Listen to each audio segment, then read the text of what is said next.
Hello ladies and gentlemen, Rosie here, and I play Dead by Daylight so you don't have to. Wow, it's been a hot minute, has it not, friends? Has it not? Well, Chucky's coming out, bro, and, well, we got to get back on the grind. So, in order to really establish myself as getting back on the grind, I think we have to take some time here. We need to go back and kind of look at some of the shit that we actually missed in the meantime. And the two big things that we missed, I know Alien was nerfed, which, yeah, big fucking surprise, bro. Big fucking shock. But, I think his biggest nerf was the fact that you can't hear gens anymore in the tunnels, which that can be pretty big. Maybe you should use whispers, bro. Yeah, for real. So, I thought one thing we could do today was we would go ahead here and kind of take a look back at the Skull Merchant rework, especially since I've played it a little bit now. I played her twice. Not against any geniuses, so I feel like we've been able to feel her out, give a little thing of what she's supposed to do. So this is just kind of me thought dumping the things at the top of my head here. So I thought we would just go ahead and just kind of read this shit, kind of read the description here once again, and kind of tell you all my thoughts on it. So they reworked DC Merchant, obviously, because the issue was she was holding matches hostage for like 1 fucking hour, and she was ridiculous. Obviously, everybody and their mother's brother could tell you that Skull Merchant was ridiculous. You don't gotta be Einstein's cousin to tell everybody why fucking Skull Merchant was stupid. Okay, so they obviously reworked her because she's trash. She needed it. It's horrible, absolutely horrible. So, what did they do to her? So basically, biggest change, Skull Merchant starts a trial with 6 drones. For each survivor trackable, the DC Merchant's granted a growing haste. 3, 5, 6, 7. So there you go. 1 trackable person means you countermade for this, which is especially relevant for her, considering that she applies deep wounds, which is going to be especially relevant with the made for this nerf that's coming to the game, where they only get the 3% haste if the guy is deep wounded. Sorry, Legion. But so the effect is entirely passive, does not require DC Merchant to inspect radar. So there you go on that. So that's still pretty much the same. Special ability deploying drones. Press the power button to deploy a drone in stealth mode, which conducts an invisible, continuous sweeping scan of the surrounding area. Grants undetectable for 8 seconds upon deployment. This is actually kind of important because she has a button that she can press in chase to grant you a free undetectable kind of in the chase. It doesn't seem to give you haste as soon as you deploy it anymore, and they get scanned. They take a second to actually get tracked, and even then it's kind of invisible, so even you can't seem to see it. So I don't know. If a survivor is detected, the drone becomes active and enters scouting mode, which makes its scan lines visible. Once detected by a scan line, a survivor receives temporary immunity from further detection by another scan for 3 seconds. This is kind of a pain in the ass. Because if you're trying to get these injures with this power, that immunity, you will find, is pretty fucking long. It's pretty fucking long, and that can be pretty fucking annoying when you're trying to, to rack up some of these injures. Now, we have been able to injure people passively with her, both games that we played, but again, against no geniuses. I want to see if it actually is still usable versus good teams. So that would be interesting, but that's actually pretty rough. And additionally, another thing that they're not seeming to tell you here is that she has a cooldown on placing a drone now. That's something that wasn't there on her pre-rework, but when she places a drone, she has a pretty. It feels like it's 5 or 10 seconds. I don't know, but she has a cooldown before she can place another one down. With the way this new iteration of her seems to work. The way that this new iteration of her seems to work is that you need to be placing drones out kind of faster than ever, and the way that they've reworked her is you place them slower than ever. You could still kind of throw drones up by gens, but you kind of want to be throwing these things out in chase now a little bit more, especially since you kind of want to be doing some kind of set play gimmicky stuff to kind of seal off areas to kind of force some injuries to kind of happen. You can't just kind of force them to take place. That's kind of what she seems to want to be doing now. So, but it's because you can't. It's hard to do it. It's hard to get established. You kind of have to have drones already out to kind of get these injures, because of this shit right here with the cooldown that they're not telling you here. So, and then again, that immunity can be rough, especially at the start of the match where you don't really have a board established. Like, you kind of, it can be kind of hard to kind of get the survivors to go where you want them to go, I would think, against anybody that's actually fucking good. Especially if they have windows. Or just know where the fuck to go. So, that can be a pain in the ass. Stationary or crouching survivors cannot be detected by drones, and the skull emergence temporarily deactivates them when walking beneath them. So there you go on that as well. Special interaction inspecting radar. Press and hold active ability to bring up the radar. Reveals locations of survivors detected by drones or who are wearing claw traps, and represents them with one of 3 symbols. And then that's how you get their elevation too. Cool. Neat. Special interactions recalling and changing rotation. While inspecting the radar, aim at any drone to either recall it or change the rotational direction of the scan lines. I haven't really found any utility for that quite yet. It seems that only works on active drones. I've been doing it. It doesn't seem to like do much quite yet.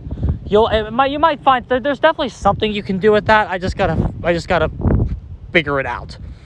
The lock-on meter, lock-on receives +1 stack whenever survivor is scanned by a drone or a scan line falls or fails to hack it. So you get 3 stacks. So as soon as they get 3 stacks and they're fully locked on, they get insta-injured or have a deep wound when if they're already injured, or they suffer from the broken status effect. There's an add-on that gets you their aura too. Claw trap continuously broadcasts its survivor's position to the radar. Battery life of 45 seconds that automatically destroyed. Triggers killer instinct, and you suffer a 10% hindered effect for 10 seconds when you're scanned by a drone again. So there you go. And then they can hack the drone. A successful hack disables it for 45 seconds. If failed hack, partially fills walk-on meter. So there you go. So that's kind of what you cooldown duration 10 seconds, applies when the drone's destroyed. Manual recall duration to 1 second, blah blah blah blah blah. Collision cooldown, there's an unhackable cooldown. They'll talk about that cooldown. Placement restrictions. I'm trying to see if they talk about the cooldown. So they go into all this shit here. That doesn't really help you. So it kind of seems like she's still kind of an area secure 3-gen-y piece of shit. That's kind of what I've been getting as I've played her, the 2 matches I played her. It seems like her early game is a lot worse. That's one thing, is like the drones just aren't as strong in terms of like locking on and shit. Like it's much easier for them to like avoid getting tracked and stuff. It seems like your big plays here are gonna come with it's hard because the power still doesn't seem to do anything if they're injured. Like in deep wounds, I'm sure it changes their health state, big whippy shit. It's like if they're injured, it still doesn't seem to do anything. So it's like ignoring the shit still seems to be like the correct play. So it seems like she theoretically should be good at keeping you injured, which is kind of still what she kind of wants to be doing anyway.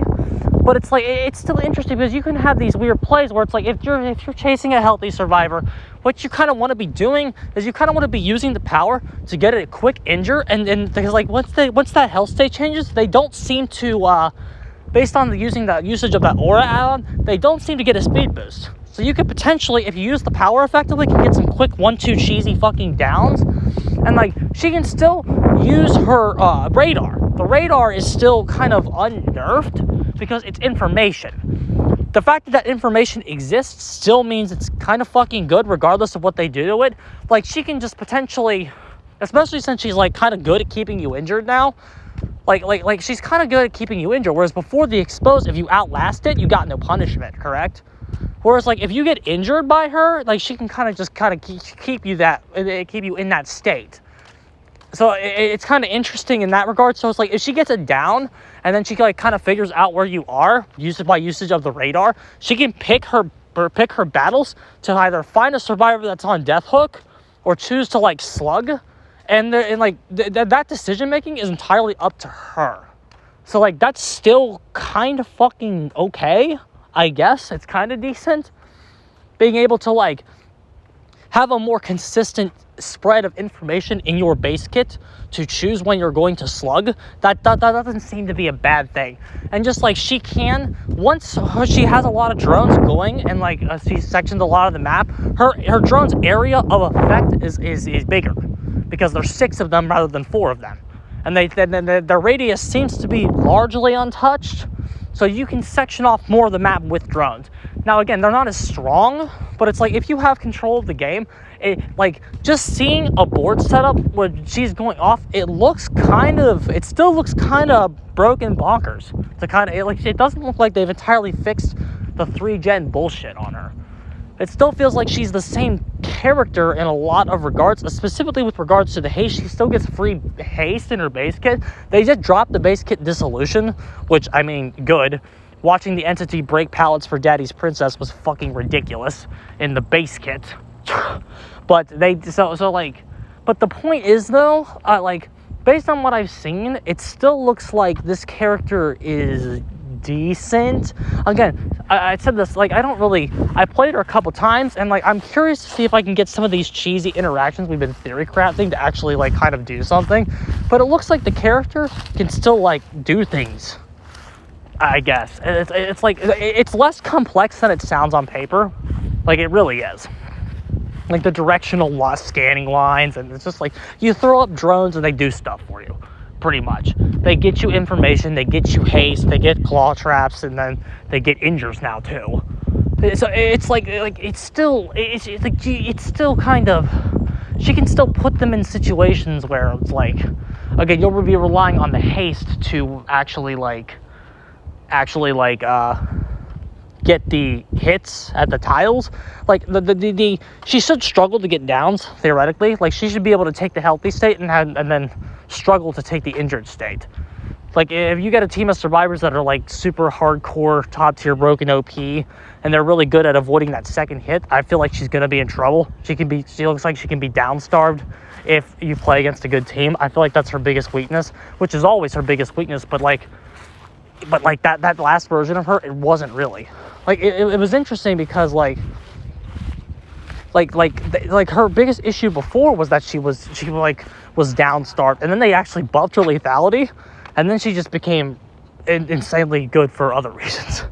I don't know. I think she was kind of insane before. I think we all knew that. She was definitely a top 10 killer in the game.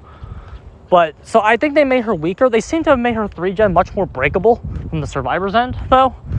Even though she has more drones, again, the drones are weaker, and their scans can, be avoided through I guess you could, do a gen tap at the scan lines, come around, and then you stop, and then you, there seems to be much more counterplay, and then, of course, you can still hack the drone.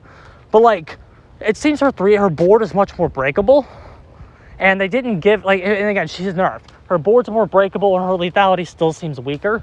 But I guess my question with the rework is, how much weaker is she actually? Okay, I still think she can potentially do stuff, especially since if through good play, you could potentially get a quick 1-2 down on somebody that could change the game. And of course, the information provided by the radars can still just fucking, the fact that she just can choose when to slug without a jolt is really jolt. It's surge again, isn't it? But the fact that you can just choose when to slug without you relying on a perk like surge, and you can get more consistent information, is actually really good.